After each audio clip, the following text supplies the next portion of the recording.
And a lot of these woke artists and writers have actually been pissed that Japan is outselling them so much in the States. Saying things like Japan is racist or they're overly sexualizing women, basically trying to discredit Japanese authors and writers. It's like these woke political writers have basically overtaken this industry to basically preach their messages through these characters that we love in American culture. Konbanwa minasan, kyo desu. Today's topic, why manga is selling more in the West than American comic books.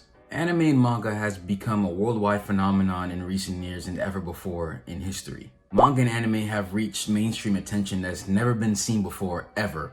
What used to be a very niche genre for most Westerners have become something of a mainstream enjoyment. There's now many Japanese properties and parades in the US. They have their own streaming services. It's everywhere from fashion to clothing and music. Anime and manga have taken over the world. But however, what is shocking is how manga is actually selling a lot more than American comic books in America.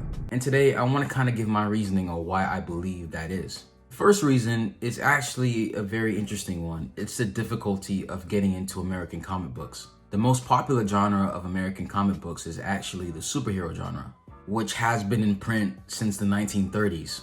So we've almost had a century full of superhero comics. And I think a huge difference between American comic books and, let's say, manga or Japanese comic books is the fact that American comic books, there's so many different kind of stories, worlds, different dimensions, that there's so many revisions and reimaginings of one character. For example, Superman, there's infinite versions of Superman that have been written by different writers.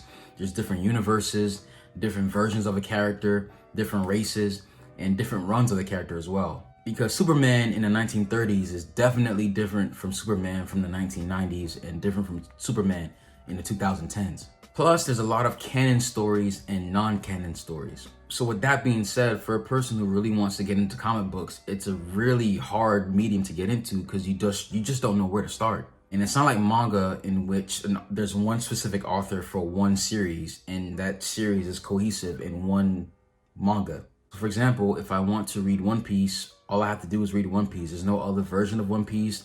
There's no One Piece being written by other authors or writers, no different artists for that matter. So definitely a linear storyline, which is easy to pick up, read, and finish. So that basically turns off a lot of people who want to get into comics because it's too overwhelming. There's too many issues, too many authors, too many versions of a character. It's just too big of a medium to try to enter in.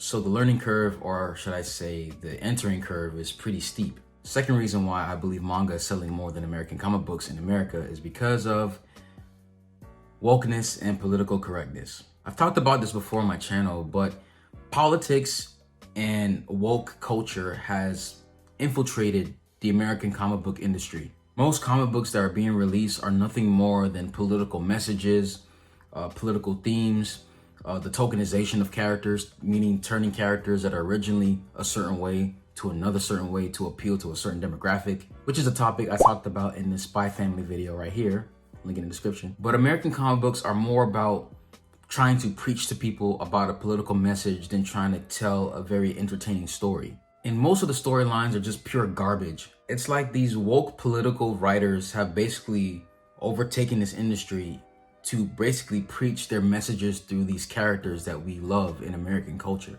Even though these comic books are not selling well, Marvel and DC, two of the biggest comic book companies in America, are still allowing this garbage content to still be produced.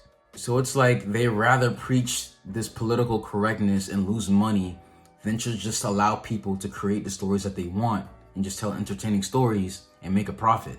A lot of people, when they read a comic book, they just don't want to be preached to. They just want to enjoy a story, wind down, and just be entertained. And a huge problem with comic books is that there's no sense of weight in events that happen because many comic book characters that die in superhero comics, for example, they end up coming back after a while because it's oftentimes resets or like different versions or universes. So it's kind of like there's no weight to the storytelling. It's not like in manga. Usually if a character dies or a big event happens, it usually stays until the story is finished.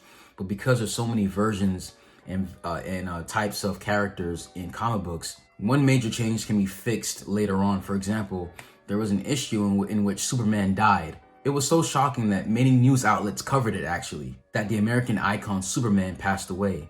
However, not much issues later, he eventually came back to life because his soul came back to his body or something like that. But see, if this was more of a manga or a more linear type of medium, Superman would have stayed dead.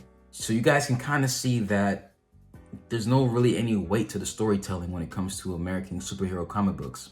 And my third reason why manga is outselling American comic books is manga has better stories. I definitely believe that manga currently has a lot more entertaining stories that most people can enjoy.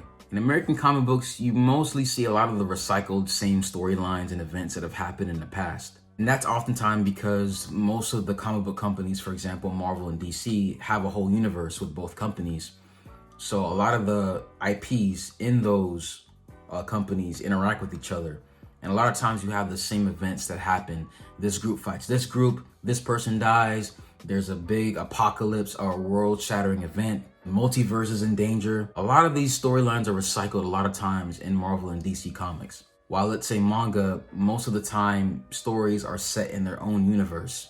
For example, Shonen Jump is a comic book company in Japan, of course, that has a lot of IPs. But you don't see characters like Gon from Hunter x Hunter interacting with Luffy from One Piece. All these characters are kept in their own separate universe with their own timelines, own stories, and their own worlds. I also think part of it is also a cultural thing because Japan also has more freedom in the kind of stories they can tell. They're able to touch a lot more heavier subjects than what would be appropriate in American culture. For example, I've read manga and watched anime that talked about religion, talked about what it means to be human, death, suicide, rape, war, morality. And I would say generally, oftentimes, the author is not trying to preach to you. They're just trying to tell a very interesting story that I believe a lot of Western writers nowadays don't know how to do because it's like they're using these IPs and these characters to preach to you instead of trying to entertain you. And I also find that a lot of the things you see in manga, you don't really see in American comic books. I think Japanese definitely nowadays are more creative. A lot of the more wilder, interesting worlds and stories happen in manga compared to American comic books. But I'm guessing it's also because of the cultural differences from how the people think and interact with each other in America and Japan. And a lot of these woke artists and writers have actually been pissed that Japan is outselling them so much in the States. Saying things like Japan is racist or they're overly sexualizing women, basically trying to discredit Japanese authors and writers. Even some have tried to outright ban manga from the States, which of course is never happening. But that's just one factor of business. You have to give people what they want, and what people want is entertaining stories that they can enjoy and consume without feeling that they're being preached to. Also an easy medium to get into. Most people can easily get into manga and anime, but for American comic books, it's not that easy. And as someone who's recently got into superhero comics, which was about 6 years ago, even for me, it was really hard to get into because there's just so much that I felt like my brain was getting overloaded. But I'm really interested to know what you guys think in the comment section below. So if you guys like the video, please smash the like button, smash the subscribe button. Also hit that bell as well to get notified whenever we post a video. Arigatou gozaimasu, minna. Kiyotsukite. Ja ne.